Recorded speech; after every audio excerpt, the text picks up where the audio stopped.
Okay, भाईजान वाले dialogues, swag, vibes और एंटरटेनमेंट, ये सारी चीजें हम एक सलमान खान के टिपिकल मूवी के साथ एसोसिएट कर सकते हैं और सिकंदर मूवी में भी यही सारी चीजें हम देखने के लिए एक्सपेक्ट करने वाले हैं, ऐसा लग तो रहा है ट्रेलर से। But the only question is कि क्या ये अच्छा होने वाला है? And honestly I think yes, लेकिन आई विल बी ऑनेस्ट, दोनों टीजर देख के मुझे बिल्कुल नहीं लग रहा था, मुझे इतना ज्यादा पसंद नहीं आए थे दोनों भी टीजर्स, लेकिन ये trailer I can very confidently say कि या it is going to be that family entertainer movie. और ये मैंने जितने भी सारे पॉइंट्स पहले बोले, इस पे ये मूवी अच्छा खासा काम करने वाली है। But now let's talk about कि हमें ट्रेलर से क्या क्या चीजें पता चलती है। पहले बात तो सलमान खान के तीन नाम है, कोई राजा साहब, कोई संजय साहब, कोई सिकंदर साहब, बट आई लाइक संजय। हाँ, और इसमें से जो संजय का नाम है वो आपको पता होगा कि वो एक रेफरेंस है गजनी मूवी के कैरेक्टर को जिसको आमिर खान ने प्ले किया था, और वो रेफरेंस शायद इसलिए दिया होगा क्योंकि इन दोनों मूवीज के डायरेक्टर सेम है, AR मुरुगदास। और इस पूरे ट्रेलर में मुझे ये जो लोगो है जो इन सारे लोगों ने पहन के रखा है और जो इस गाड़ी पे भी हमें देखने को मिल रहा है, ये काफी इंटरेस्टिंग लगा।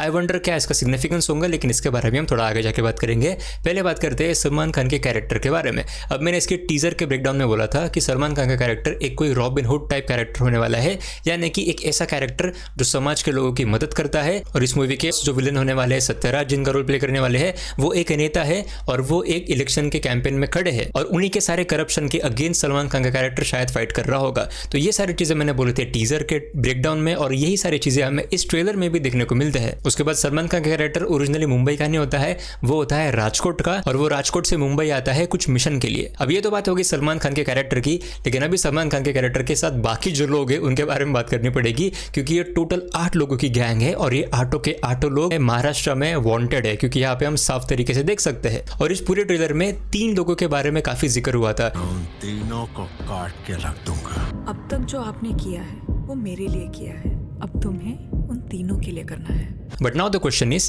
कि ये 3 लोग कौन है? अब मेरे ख्याल से जितना हमें इस ट्रेलर में देखने को मिला है तो उसके हिसाब से शायद से ये जो 8 लोगों की टोली है, इन 8 में से 3 लोग गायब हो चुके होंगे और फिर इन तीनों लोगों की ही बात चल रही होगी शायद से। I am not confident of it, but let's see. उसके बाद पूरे ट्रेलर से मुझे ऐसा लग रहा था कि रश्मिका का कैरेक्टर शायद मर सकता है, बट आई थिंक कि एक तो रश्मिका का कैरेक्टर मरेगा या फिर ये 3 लोग जो है वो मरने वाले हैं ऑफकोर्स। और शायद से ऐसा लग भी रहा है कि रश्मिका मंदाना का कैरेक्टर मर सकता है, बिकॉज जो 2 सीन्स ऐसे उन्होंने सेटअप करके रखे थे ट्रेलर में, जो एक इंडिकेशन देता है कि मे बी स्टेक्स हाई हो गए रश्मिका के कैरेक्टर के बारे में। बट आई थिंक वो इतना बोल्ड नहीं जाएगा, क्योंकि eight the end of the movie हम ऑफकोर्स शायद से मेजॉरली देख ही लेंगे कि सलमान खान के कैरेक्टर और रश्मिका के कैरेक्टर का कुछ अच्छा हुआ होगा, एक डांस नंबर वगैरह रहेगा, तो वो एक सैड नोट पे मूवी को खत्म नहीं करेंगे।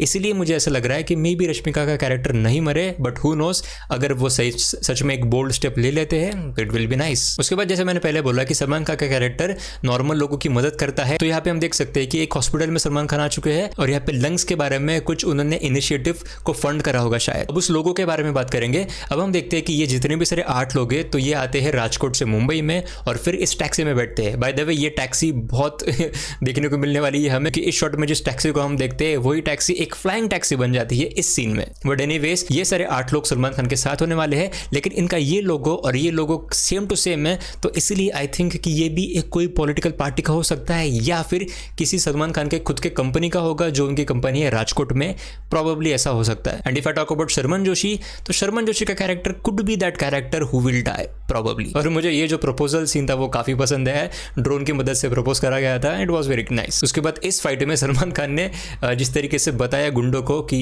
रश्मिका का कैरेक्टर सो रहा है तो आवाज मत करो, तो वो वाला सीन भी मुझे काफी अच्छा लगा। अब बात करेंगे इस पुलिस ऑफिसर के बारे में, क्योंकि जितने भी सारे सीन देखने को मिले हैं तो ये पुलिस ऑफिसर डेफिनेटली एक करप्ट ऑफिसर होने वाला है और इसके घर पे जाके सलमान खान इसको मारते हैं बिकॉज ऑफ दीज 2 सीन्स। और इनके बैकग्राउंड में हम देख ही सकते हैं कि ये सारा प्लानिंग करा जा रहा था सलमान खान को पकड़ने के लिए, सलमान खान और उनके बाकी के 8 लोगों को पकड़ने के लिए, लेकिन भाईजान उनके घर पे उनका इंतजार करते हैं और उन्हें ठोक देते हैं। Now if I talk about the villain of the movie, जिनका रोल प्ले किया है सत्यराज ने। अब उनका कैरेक्टर एक नेता है, इसके अलावा हमारे पास कोई बाकी इन्फॉर्मेशन है नहीं, बट द फैक्ट दैट वो एक नेता है और वो इलेक्शन में खड़े हो रहे हैं, that can actually explain everything about जो भी करप्शन के अगेंस्ट ये मूवी में लड़ाई है। बाकी at the end I would like to say कि टीजर्स देखे मुझे इतना मज़ा नहीं आया था, लेकिन ट्रेलर देखे I am kind of getting the vibe of the movie and I can see that this is going to be another entertainer movie which we are going to enjoy hopefully. तो आपको कैसा लगा ये trailer और ये video, उसके बारे में नीचे कमेंट से बताना, और आपको भी अगर कोई ऐसी चीज़ नोटिस हुई होगी तो उसके बारे में भी कमेंट्स में नीचे बताना।